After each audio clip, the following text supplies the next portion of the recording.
Hello, my dear friends. I'm glad to come your way again today. Our series is Love People Just As They Are. And our motto is, it is my duty to love people and it is God's duty to change them. Right? So that says it all. To this point, we are trying to talk about love practically. What does it mean to love people practically? Since we know that human beings are broken into three groups, the natural man, the carnal man, and the spiritual man, and their behavior towards you at any time would never be the same, but you have to love them all the same, right? So now Jesus gave us a simple approach about these issues of loving those who hate you, loving those who curse you, loving how do you relate with these different groups of people and the different things they do to you, right? Jesus gave us a caption in Matthew chapter 5, verse 43 says, you were told in the Old Testament, let me paraphrase it, that you should love those who love you and hate those who hate you, right? But I am telling you that you should love your enemies, verse 44, bless those who curse you, right? Do good to them who hate you, and pray for them who persecute you. So Jesus came with something different. And I want to assure you that anytime you follow Jesus' counsel, you are going to feel the blessings in your heart. You are going to see that you are the one becoming a better person. So, what do you do with your enemies? Love them. Who are your enemies? Those who want your downfall, who want the worst to happen to you, those who just want to destroy your life. Those are your enemies. Those who are happy when they hear that something very bad has happened to you. But Jesus says, love them. He did not say, suffer not the wish to live. Yeah, that's the Old Testament, paying evil for evil, eye for eye, tooth for tooth, hand for hand, leg for leg. No, in the New Testament, it's different.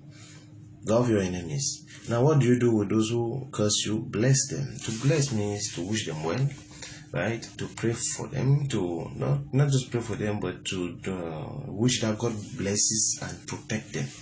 Somebody who wants that you should die, but your wish is that they should be protected and they should prosper in life. That's blessing. You want the best for them, right? They are cursing you, but you are blessing. And I want to tell you, if you live in that bracket, you will have authority over demons, authority over the devil. But when you decide to curse, when you are cursed, you open up your life to the devil. You just set a trap and you've entered it, and it will damage everything about you. So now we are moving to those who hate you.